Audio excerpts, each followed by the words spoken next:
Hello, welcome to Bob's Dungeon. My name's Bob, I'll be your host.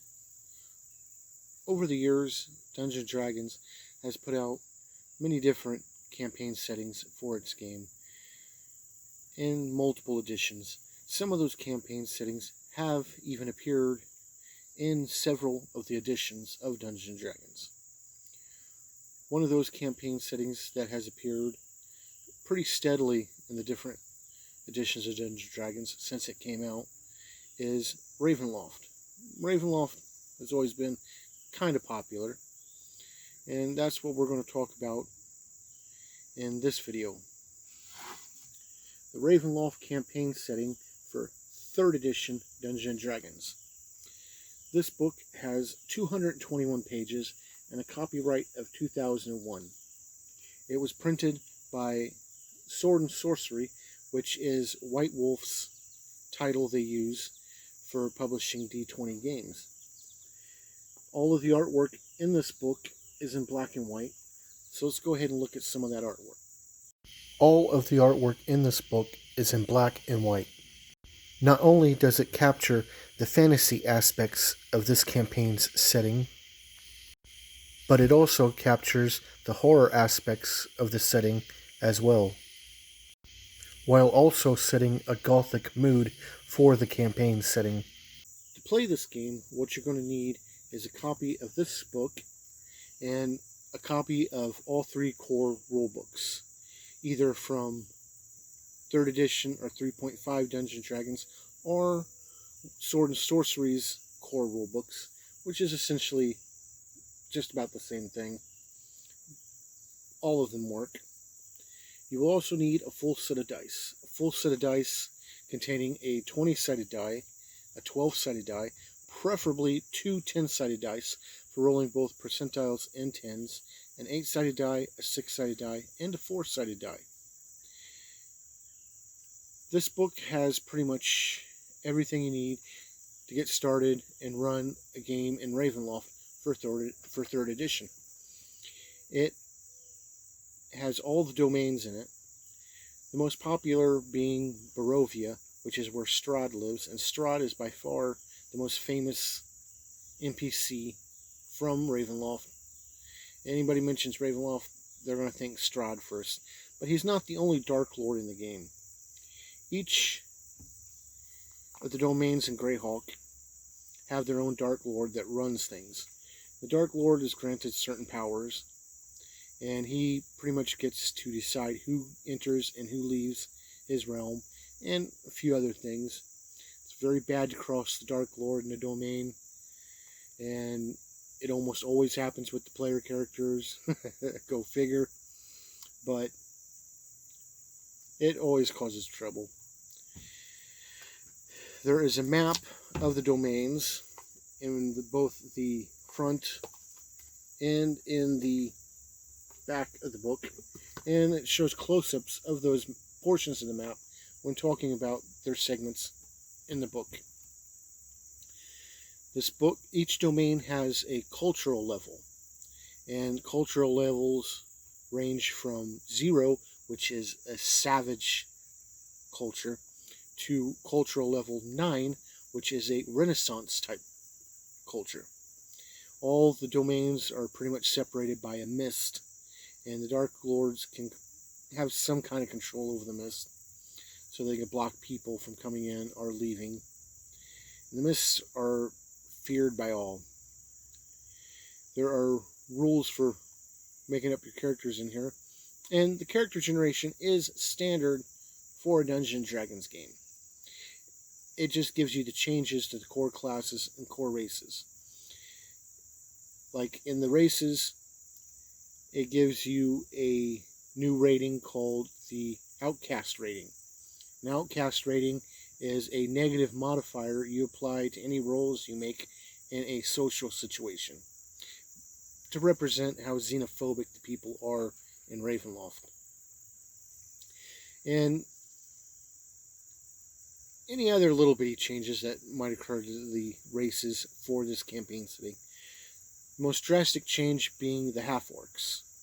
There are no orcs in Ravenloft, so there is no half-orc race, but it still uses the half-orc race from the core book as a base for a race called the Calibans, and these are a twisted race, humpbacks, just horrific features, deformities, and so forth.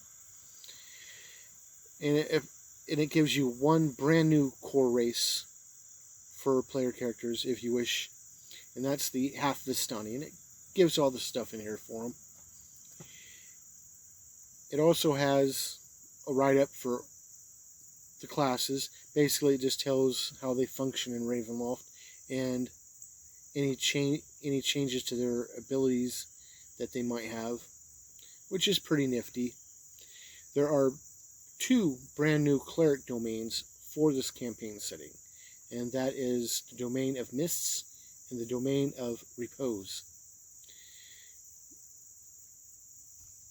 There are also some new saving throws that you can make for this campaign setting, and they use the will saving throw as their base. And these saving throws are fear, horror, and madness, and it tells the effects of each and what you need to save, win, and so forth. It also has a little section in here on characters becoming tainted. They can move down the spectrum of taint and work their way up to becoming their own Dark Lord. It's something to resist unless you're one of those players that want to play just the ultimate evil character. And once you become a Dark Lord, you're considered unredeemable, and you get your own domain and are locked there forever. Your character might have been born in Ravenloft and lived his whole life there, or he might be from some other campaign setting and somehow found himself wandering into Ravenloft due to the designs of a Dark Lord. And pretty much once you enter Ravenloft, you don't get out. There are stories of some that have somehow managed to break free of Ravenloft, but those stories are very few and very far between.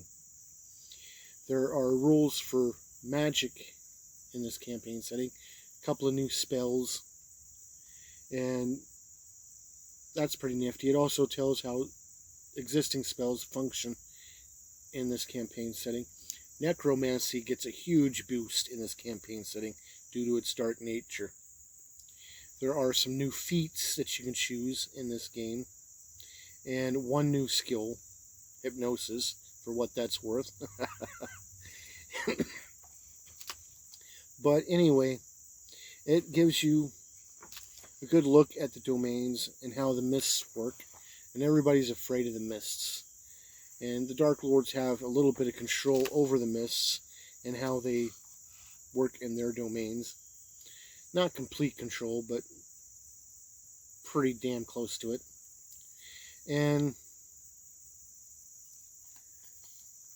it's got some brand new equipment for this campaign setting. It's got some gods that you could worship, and that's pretty neat. It has some new rules for different horror creatures that you would find in Ravenloft, such as lycanthropes, vampires, ghosts, constructs, and so forth. And that's really about it. It's got notes for the campaign itself and how to set the tone and the mood and the different domains. And that's pretty much all you need to get going. Which brings me to 3 questions. Would I play a character in this campaign setting? Absolutely. I like horror. I like dark stories. So this would be a good fit for me. Would I run this campaign setting? Absolutely. Like I said, I like horror. I like dark themes. Ravenloft is definitely a good fit for me. I've never actually really run it. It's one of my wife's favorite campaign settings, but I've never really had the opportunity to run it.